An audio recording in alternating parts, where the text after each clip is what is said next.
ঘটনাটা গতকালের। ট্রেনে ফিরছি, আমার পাশেই বসেছিল একটি ছেলে।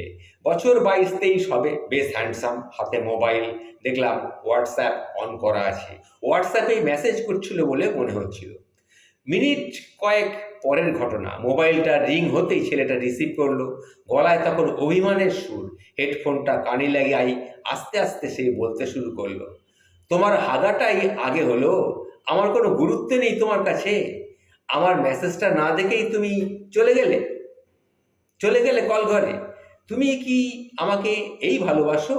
জানি পায়খানা পেয়েছে, ওটাও ইম্পর্টেন্ট, পায়খানা করাটাও খুব দরকার, কিন্তু বলো, পায়খানা করা আগে না আমি আগে? তুমি আমার মেসেজটা ইগনোর করে তুমি সেই চলে গেলে পায়খানায়। তুমি জানি তুমি সেই পায়খানায় গিয়েও বসে বসে তো মেসেজটা করতে পারতে, কি পারতে না?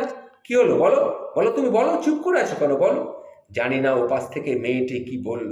সেটা শুনে ছেলেটি আবার বলল, জানি তুমি বলেই গেছো, তবু আমার মেসেজটা রিপ্লাই দেওয়ার থেকে তোমার কি ওই পায়খানা যাওয়াটাই বড় হলো, আগে হলো? আমি তো শুনে ভাবছি কোনটা বেশি ইম্পর্টেন্ট, বয়ফ্রেন্ড না পায়খানা যাওয়া? এমনও বয়ফ্রেন্ড আছে, আগে ভাই গার্লফ্রেন্ডগুলোকে অন্তত পায়খানায় যেতে দে। গন্ড মূর্খ একটা, অবশ্যই পায়খানা যাওয়াটা আগে ইম্পর্টেন্ট, তাদের পায়খানা পেয়ে গেছে। আরে পায়খানা করে, অর্থাৎ একটুখানি শরীরটাকে হালকা করে যা সুখ, সে সুখ কিন্তু কেউ দিতে পারবে না। এটা আমরা গোপাল ভাঁড়ের গল্পতেও শুনেছি, গোপাল ভাঁড়ও বলেছিল।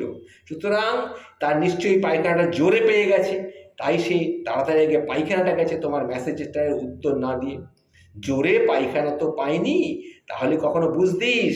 আসলে আমরা তো বয়স্ক মানুষ, আমরা যদি পায়খানা পেয়ে যাই আমরা বুঝি কি শান্তি। আরে কোষ্ঠকাঠিন্য নিয়ে প্রেম করলে আর কি করে বুঝবে?